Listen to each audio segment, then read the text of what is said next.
Budget 2026ને લઈને વધુ એક મોટા સમાચાર સામે આવી રહ્યા છે. આ સમાચારથી લાખો એવા કર્મચારીઓને ફાયદો જોવા મળશે. લાખો કર્મચારીઓને આનો લાભ મળવાપાત્ર રહેશે. નોકરિયાત વર્ગને સૌથી વધુ ફાયદો થશે. 30,000 જેટલી હવે લિમિટ પણ કરવામાં આવી રહી છે. તો વિગતવાર માહિતી જોઈએ. નમસ્કાર મિત્રો, સ્વાગત છે તમારું અમારી યુટ્યુબ ચેનલમાં. મિત્રો, નોકરિયાત વર્ગને સૌથી મોટો ફાયદો થાય તેવા સમાચાર સામે આવી રહ્યા છે. બજેટ 2026 જે ફેબ્રુઆરી મહિનામાં રજૂ થવા જઈ રહ્યું છે. લાખો નોકરિયાત વર્ગને હવે આ મોટો લાભ જોવા મળશે. 30,000 જેટલી પગાર લિમિટ પણ કરી દેવામાં આવી છે. ESICની જે લિમિટ છે તેને વધારી દેવામાં આવશે. વિગતવાર માહિતી શું છે? તો બજેટ 2026માં નોકરિયાત વર્ગ માટે એક મોટી રાહતની તૈયારી હાલમાં ચાલી રહી છે. સરકારી સૂત્રોના હવાલાથી મળેલી જાણકારી પ્રમાણે સરકારે એમ્પ્લોયી સ્ટેટ ઇન્સ્યોરન્સ કોર્પોરેશન ESICનું વર્તુળ વધારવા પર ગંભીરતાથી વિચાર કરી રહ્યું છે. તે હેઠળ ESIC હેઠળ આવનારી માસિક સેલરીની લિમિટને વર્તમાન 21,000થી વધારી 25,000થી 30,000 કરવામાં આવી શકે છે. જો આ પ્રસ્તાવ બજેટમાં સામેલ થાય છે તો તે માટે લાખો નવા કર્મચારી ESIC હેઠળ આવી જશે અને તેને ફ્રી સારવાર, મેડિકલ સુવિધાઓ અને સામાજિક સુરક્ષાનો ફાયદો મળશે. શું છે ESIC અને કેમ આ મહત્વનું છે? તો એમ્પ્લોયીઝ સ્ટેટ ઇન્સ્યોરન્સ કોર્પોરેશન એટલે કે કર્મચારી રાજ્ય વીમા નિગમ ભારત સરકારની એક સામાજિક સુરક્ષા સંસ્થા છે. તેનો ઉદ્દેશ્ય સંગઠિત ક્ષેત્રમાં કામ કરનાર કર્મચારીઓ અને તેના પરિવારોને ફી, સારવાર, બીમારી દરમિયાન રોકડ લાભ, માતૃત્વ લાભ, દુર્ઘટના અને વિકલાંગતામાં સહાયતા જેવી સુવિધાઓ આપવાનો છે. ESIC એક પ્રકારે સરકારી વીમા યોજના પ્લસ સામાજિક સુરક્ષા કવર છે, જેમાં કર્મચારી અને નોકરીદાતા બંને યોગદાન આપે છે. અત્યારે ESICની લિમિટ શું છે?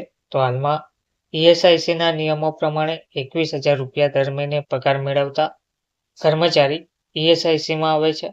તેનાથી વધુ પગાર હોય તે આ યોજનામાંથી બહાર થઈ જાય છે. ભલે તેણે ખાનગી વીમો લેવો પડે. સરકારે છેલ્લે 2016માં તેની લિમિટ વધારી હતી, જ્યારે 15,000થી વધારી 21,000 કરવામાં આવ્યા હતા. બજેટ 2026માં શું ફેરફાર થઈ શકે છે? તો સૂત્રો પ્રમાણે સરકાર ESICની સેલરી લિમિટને 25,000થી લઈને 30,000 જેટલી વધારવાનો વિચાર કરી રહી છે. તેનો ઉદ્દેશ્ય મિડલ ક્લાસ અને લોઅર મિડલ ક્લાસના કર્મચારીઓને કવર કરવાનો છે.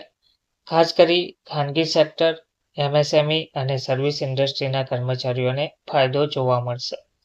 જો આ ફેરફાર થાય છે તો ESIC હેઠળ આવતા કર્મચારીઓની સંખ્યામાં મોટો વધારો થઈ શકે છે.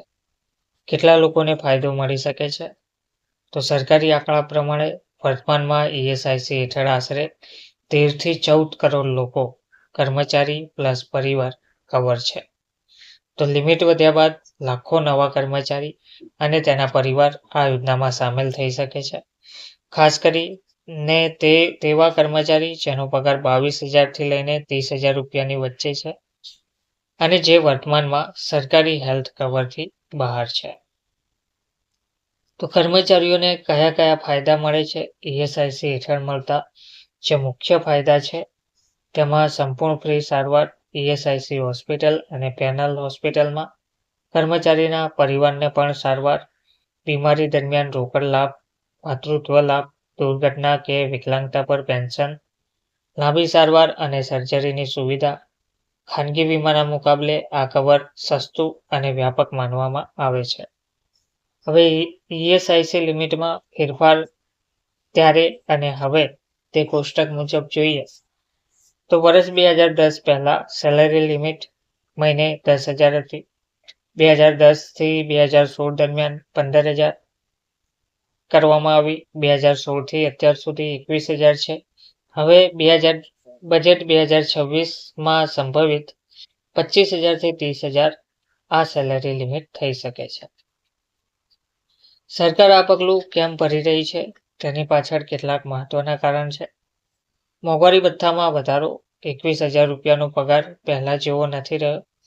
ખાનગી વીમાના મોંઘા પ્રીમિયમ, મિડલ ક્લાસ પર પ્રીમિયમનો બોજ વધી રહ્યો છે. સોશિયલ સિક્યુરિટીનો વિસ્તાર, વધુમાં વધુ કર્મચારીઓને સરકારી સુરક્ષા કવચ આપવું, ઓર્ગેનાઇઝ વર્કફોર્સને મજબૂત કરવો. તો હવે શું નોકરીદાતા પર આની અસર પડશે? તો હા, પરંતુ સીમિત. ઈએસઆઈસીમાં કર્મચારીનું યોગદાન 0.75% હોય છે. નોકરીદાતાનું યોગદાન 3.25% હોય છે.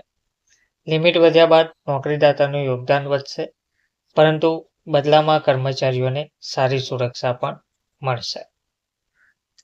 મિડલ ક્લાસ માટે આ એક મોટી રાહત જોવા મળશે. જો બજેટ 2026માં ઈએસઆઈસીની સેલરી લિમિટ વધારવાની જાહેરાત થાય છે, તો આ લિમિટ મિડલ ક્લાસના કર્મચારીઓને મોટી રાહત આપી શકે છે. સ્વાસ્થ્ય ખર્ચમાં બચત થશે અને સામાજિક સુરક્ષાનું મજબૂત પગલું સાબિત થઈ શકે છે. હવે બધાની નજર બજેટ પર ટકેલી છે.